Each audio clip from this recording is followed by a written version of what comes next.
ପିଲାମାନେ ଆଜିର କାର୍ଯ୍ୟକ୍ରମକୁ ମୁଁ ତୁମ ସମସ୍ତଙ୍କୁ ସ୍ୱାଗତ କରୁଛି। ଆଜି ଆମେ ଅଙ୍କନ ପଢ଼ିବା। ଆଚ୍ଛା ପିଲାମାନେ, ଅଙ୍କନ ସବୁଠାରୁ ଜ୍ୟାମିତିର ଏକ ଗୁରୁତ୍ୱପୂର୍ଣ୍ଣ ପାଠ। କାହିଁକି? ଅଙ୍କନ ଯିଏ ଜାଣିଛି ସେ ଭଲ ମାର୍କ ନିଶ୍ଚିତ ରଖିପାରିବ, ଅଙ୍କନ ଫୁଲ୍ରୁ ଫୁଲ୍ ରଖିପାରିବ। ତେଣୁ ସବୁ ପିଲା ଅଙ୍କନ ଜାଣିବା ନିହାତି ଦରକାର।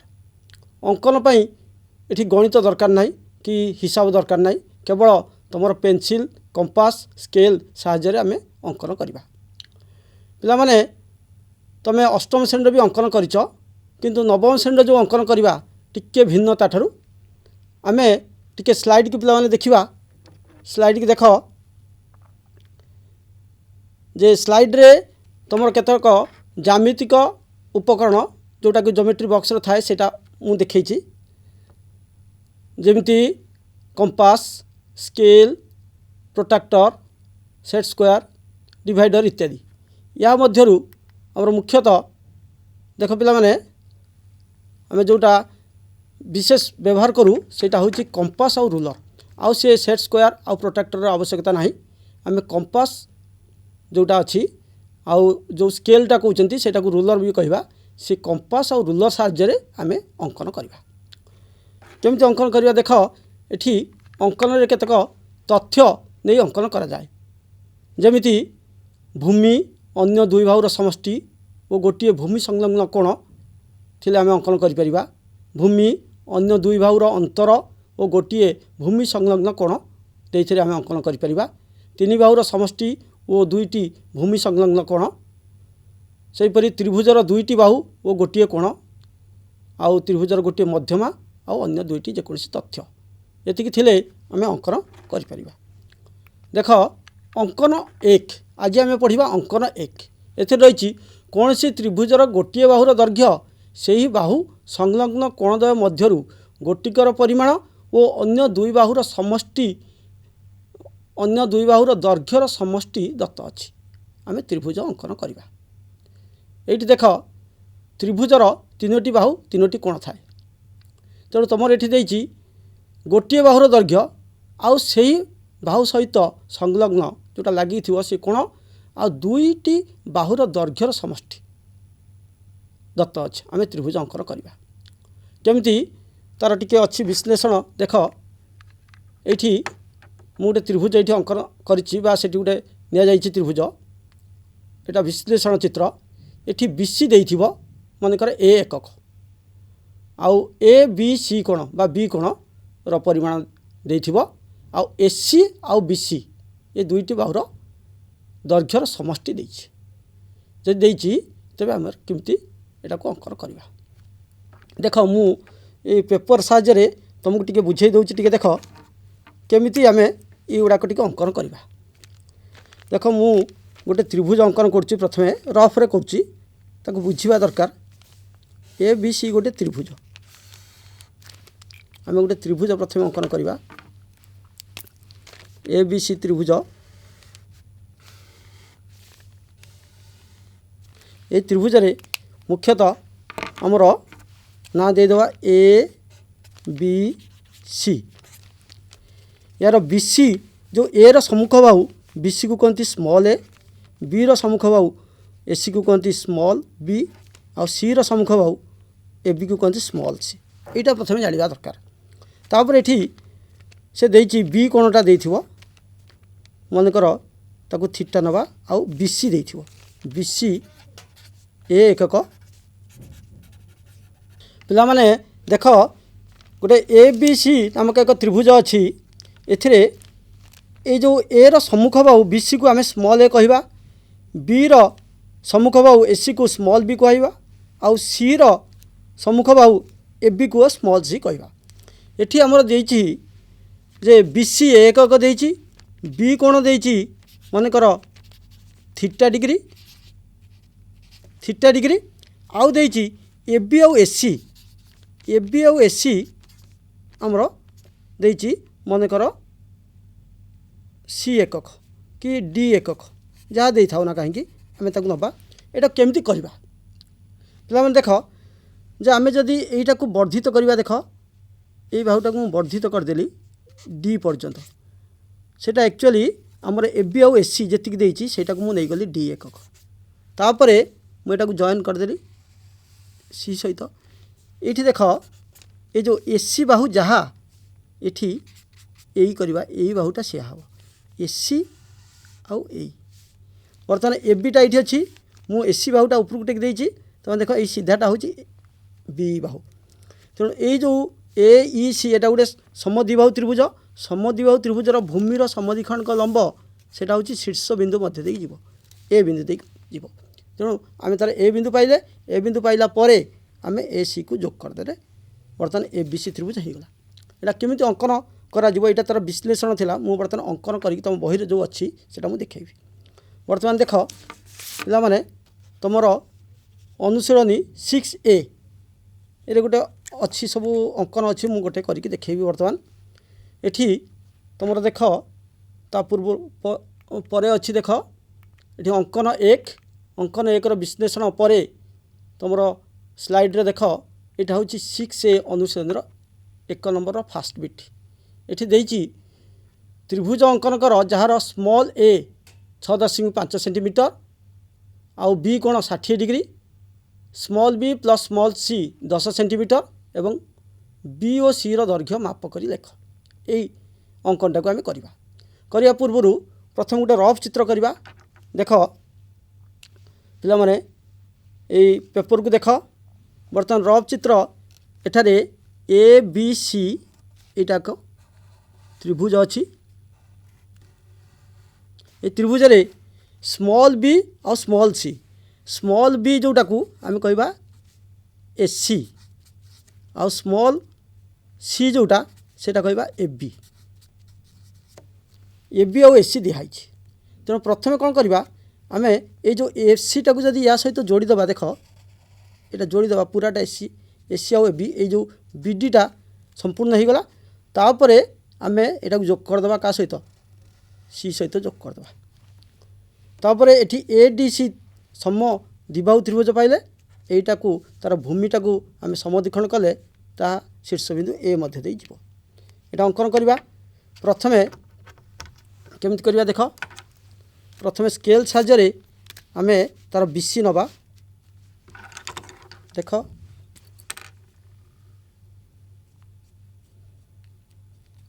मुझे भी 6.5 सेंटीमीटर 6.5 सेंटीमीटर मुझे हवा पूर्व प्रथम गोटे आम रेखाखंड अंकन करवा 6.5 सेंटीमीटर रेखाखंड देख एपट रखिली यहाँ मु पाइली को बाहु ना यहाँ मु पाइली बीसी बाहु बीसी बी बिंदु रे मु 60 डिग्री कोण अंकन कर देख 60 डिग्री कोण अंकन करवा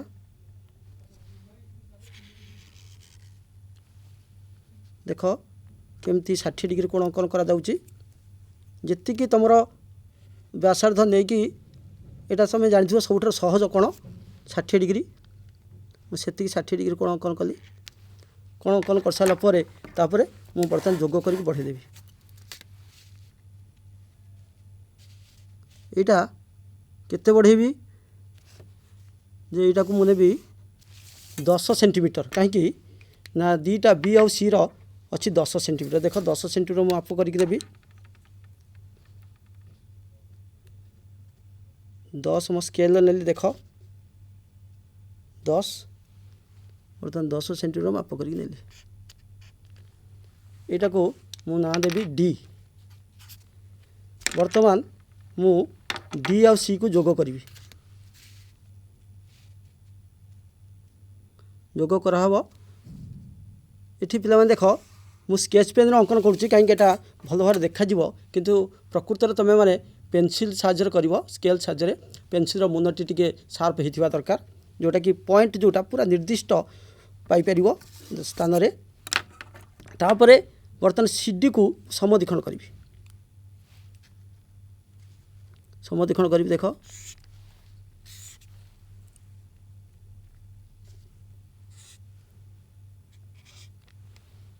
सीडी को समद्विखंड कली करी एटा होची मु सीडी रो लंब समद्विखंड को मु अंकन करूची।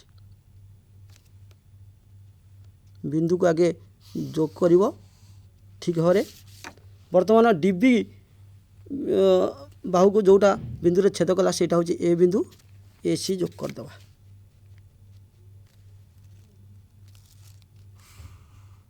तेणु बर्तमान पाइले त्रिभुज ए बी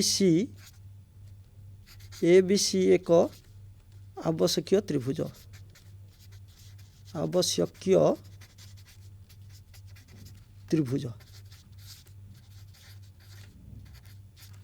पे देख ये चित्रटी को देख किपरि मु अंकन कली जे तुम यहीपरि अंकन कर। बर्तमान आउ गोटे अंकन आम करवा। यहाँ फास्ट बीट मु अंकन कली तापर नेक्स्ट आउ गोटे अंकन करवा। देख तार प्रश्नटा देख आगे यहाँ थर्ड बीट यही प्रश्नटा आम अंकन करवा। क्वेश्चनटा केमती अंकन करवा देख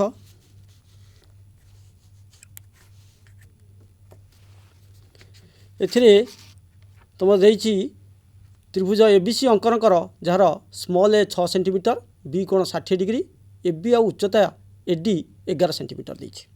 प्रथमे आम गोटे रेखाखंड नहीं जावा। रेखाखंड दे सारा पर जेकोसी गोटे बिंदु रे आम 90 डिग्री नवा। जेकोसी गोटे बिंदु रे आम 90 डिग्री नवा। देख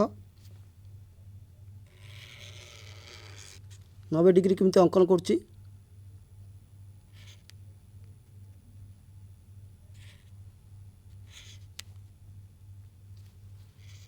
आम 90 डिग्री नहीं जावा।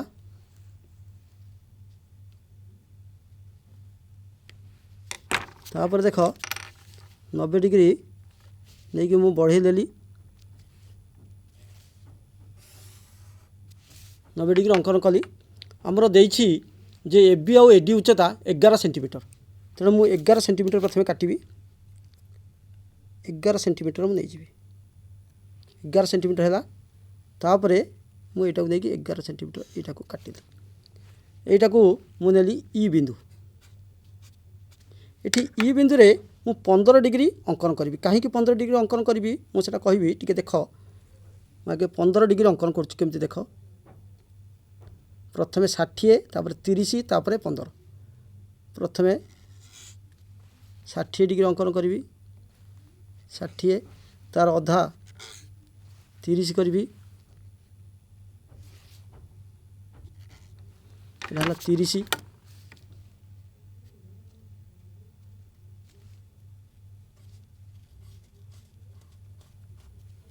30 तार अधाटा हूँ 15।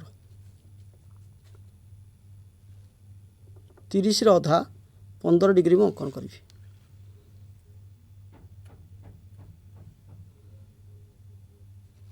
यहाँ 15 डिग्री देख 15 डिग्री अंकन कर सारा पर यहाँ जोग करदेली। ये जो बिंदु पाइली यहाँ को मुझे देवी बी बिंदु।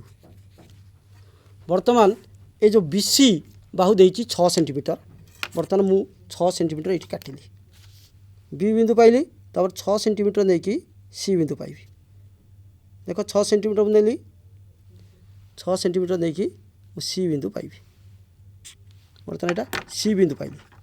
बर्तमान ए बिंदुटा केमती पाइबा ना ये जो ई बी यही रेखाखंड को आम समद्विखंड करवा। कहीं देख यहाँ हूँ समद्विबाहु त्रिभुजर भूमि यहाँ को समद्विखंड करवा।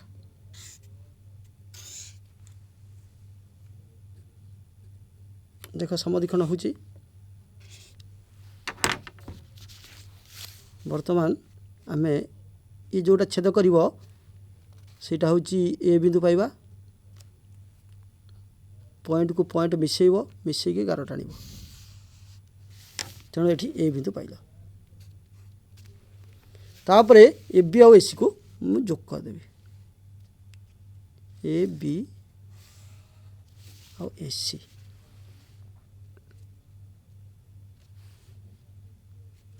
अच्छा पिला माने बर्तमान एबीसी त्रिभुज हो गला।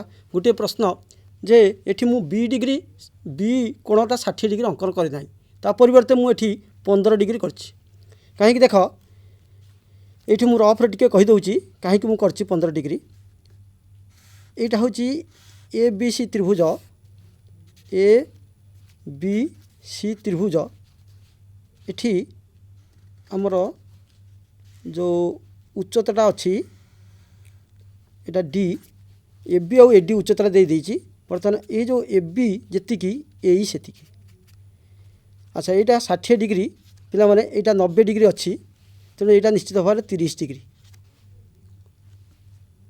कारण त्रिभुजर 3 कोणर समष्टि 180 डिग्री तेणु ये 60 देती तत्व अच्छी तेणु यहाँ 30 यहाँ यदि 30 यहाँ हूँ समद्विबाहु त्रिभुजर बहिस्थ कोण जो 30 तार अंतरस्थ दूरवर्ती कोण 15 डिग्री हम आईटा हूँ तार समद्विबाहु त्रिभुजर भूमिर लंब समद्विखंड कली ता ए बिंदु देखिए आसला यहाँ हूँ विश्लेषण तेणु मु 15 डिग्री नबार कारणटा हूँ या मुझे 15 डिग्री कर माने यहाँ ऑटोमेटिक आमर बी कोणटा 60 डिग्री हो तेणु यहाँ हूँ तुम आवश्यक त्रिभुज आम लिखा अतएव ए बी सी एक आवश्यक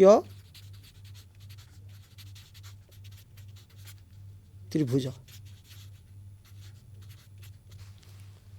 तेणु पे बुझल यहाँ तुम बही देती 1 नंबर थर्ड बिटा जान लो नेक्स्ट आम देखा 1 नंबर 5th बिट देख से प्रश्नटा त्रिभुज अंकन कर जार A B is equal to A B भाव ए सी भाव सहित सामान आउ ए जो स्मॉल ए जोटा बी सी भाव 6.2 सेंटीमीटर आउ ए सी आउ उच्चता ए डी 10 सेंटीमीटर देती यहाँ केमती करवा देख यहाँ 6A रो एक भी 5th बिटा आम अंकन करवा तुम गोटे रफ चित्र देख ये ए बी सी एक त्रिभुज ए बी सी त्रिभुज ए बिंदु बी बिंदु सी बिंदु यार ए सी आउ ए डी उच्चता यहाँ हूँ ए सी आउ ए डी ये दुईटा उच्चतार समष्टि देती 10 सेंटीमीटर आउ भूमि देती जो बी सी देती 6.2 सेंटीमीटर देती उच्चता देती केमती अंकन करवा ना प्रथमे ये जो एसी टाकू आम एडी टाक ऊपर को बढ़ेदेवा यहाँ हूँ उच्चता यहाँ जोग करदे या सहित देख ये जो एसी जहाँ यहीटा से आसला तेणु ए सी ई एक समद्विबाहु त्रिभुज तार एसी हूँ भूमि ये भूमिर लंब समद्विखंडक ताहा शीर्ष बिंदु दे गति कर ये देखिए जीव तेणु यहाँ हूँ चित्र आठी ए बी जहाँ एसी से अच्छी तेणु तार लंब समद्विखंड जोटा भूमि को समद्विखंड कर तेणु ये सहज आम कौन करवा प्रथमे भूमि नहीं जा 6.2 नहीं जा 6.2 आगे गोटे रेखाखंड 6.2 नेबी देख 6.2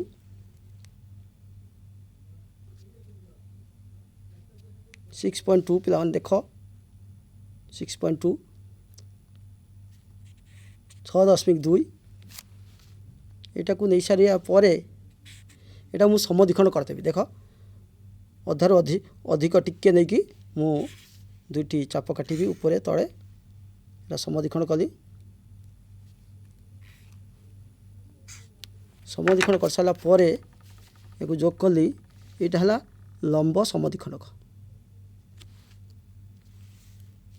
तेणु आउ 90 डिग्री करवा दरकार ना जोटा अच्छे तार उच्चता देती 10 सेंटीमीटर मुझे 10 सेंटीमीटर कौन करी नहीं जी 10 सेंटीमीटर यार ना देदेवी बी सी आ यार ना देदेवी डी 10 सेंटीमीटर मुझे नहीं जी देख 10 देखिए मुझे चाप काटी तेणु आमर यहाँ है ई बिंदु हो गला तापर यहाँ को जोग करदेवी कौटा को ई आउ सी को ई आउ सी को जोग करी जोग करदेली तापर इसी जोटा है यहाँ हूँ ए ई सी समद्विबाहु त्रिभुजर भूमि से भूमि को समद्विखंड करी बर्तमान भूमि को समद्विखंड कले ता शीर्ष बिंदु दे जीव देख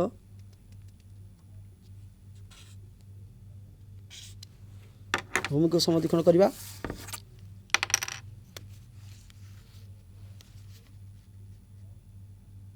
ये बर्तमान दुईटा बिंदु को जोग कर पूरा जोग करके रेखा टाण ये जो छेद कला ईडी को सेटा ए बिंदु बर्तमान ए आउ सी को जोग करदे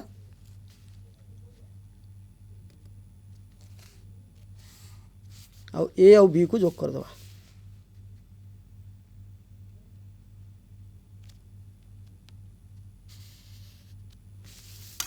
आम पाईगले त्रिभुज आमर आवश्यक त्रिभुज अतएव ए बी सी एक आवश्यक त्रिभुज।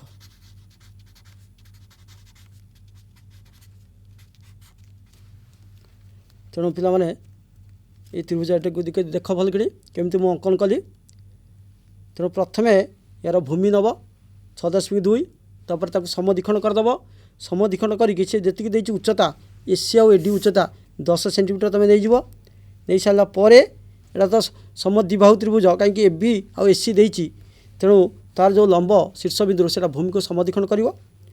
तेणु से ई सी को जोग करवा जोग करी ई सी को समद्विखंड तार समद्विखंडक लंब अंकन करवा। अंकन कले ता डी डी ई को ए बिंदु छेद कर। तेणु ए हूँ आमर त्रिभुजर शीर्ष बिंदु तापर ए बी को जोग करवा एसी को जोग करवा आम त्रिभुजटी पाईगले। तापर परवर्ती जीवा पिला माने परवर्ती हूँ नेक्स्ट क्वेश्चन देख आमर ये क्वेश्चनटा प्रश्नटा टी देख ये 6 ए रो 7th बिट सप्तम बिट त्रिभुज अंकन कर जार बी कोण हूँ 90 डिग्री और B C 5.6 centimetre A B और ए सी मिसिकी 10.6 सेंटीमीटर। अच्छा पिला माने देख आम अनुसरणी 6A जो अच्छी आम तार परवर्ती प्रश्न देखा 2 नंबर प्रश्न एठार अच्छी एक समबाहु त्रिभुज अंकन कर जार गोटे बाहुर दैर्घ्य और उच्चतार समष्टि देछि जोटा कि 11 सेंटीमीटर। तेणु यही अंकनटा केमती करवा देख तार रफ चित्र टी देख बर्तमान एठी ए बी सी गोटे समबाहु त्रिभुज अच्छी ए बी सी यार गोटे बाहुर दैर्घ्य आउ उच्चतार समष्टि देछि हमर केते ना 11 सेंटीमीटर। तेणु मु कौन करी उच्चता नहीं जी तापर ऊपर 15 डिग्री कोण अंकन करी तापर जो त्रिभुजटा पाइली तार भूमि समद्विखंड लंब अंकन करदेवी मु पाइबी ए बिंदु। केमती करुच्ची देख प्रथमे मुझे रेखाखंड देवी तापर मु 90 डिग्री कोण अंकन करी देख 90 डिग्री कोण अंकन करी अंकन कर सारा पर एठी 90 डिग्री कोण अंकन करी तापर से जो नेली यहाँ गोटे रेखाखंड है ये मुझे तार बाहु और दैर्घ्यर समष्टि जो 11 सेंटीमीटर देती मु 11 सेंटीमीटर नहीं जी 11 सेंटीमीटर नहीं गली देख 11 सेंटीमीटर नहीं गली यहाँ हूँ ई बिंदु यहाँ समबाहु त्रिभुज प्रत्येक कोण 60 डिग्री। तेणु मुझे कौन करी तार शीर्ष रु 15 डिग्री कोण अंकन करी 15 डिग्री केमती प्रथमे 60 तार अधा 30 प्रथमे 30 डिग्री 60 अधा 30 डिग्री कोण अंकन कली तापर तार अधा करी 15 डिग्री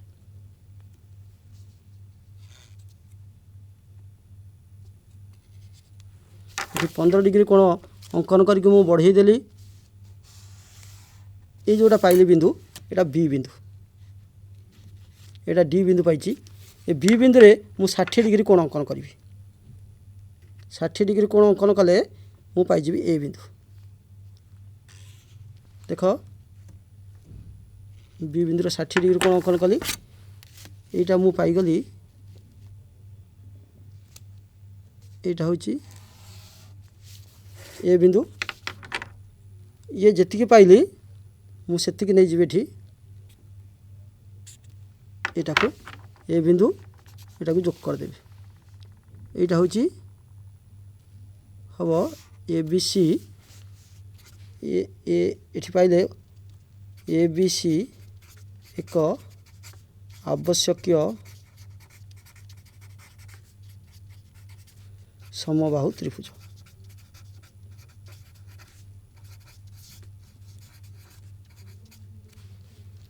पे देख यहाँ हूँ तुम यहाँ 11 सेंटीमीटर मुझे कौटी आमर ई 11 सेंटीमीटर मुझे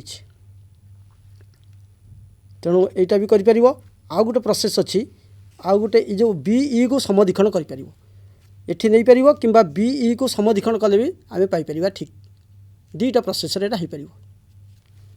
तेणु पे आज आम पढ़ले जे गोटे भूमिर बा गोटे बाहुर दैर्घ्य दत्त थी आउ से बाहु संलग्न कोण दत्त थी आ दुईटी बाहुर समष्टि दत्त थी एतिकी थिले आम त्रिभुज किपरि अंकन करवा। तेणु आजिर समय शेष होईची तेणु आज एतक धन्यवाद।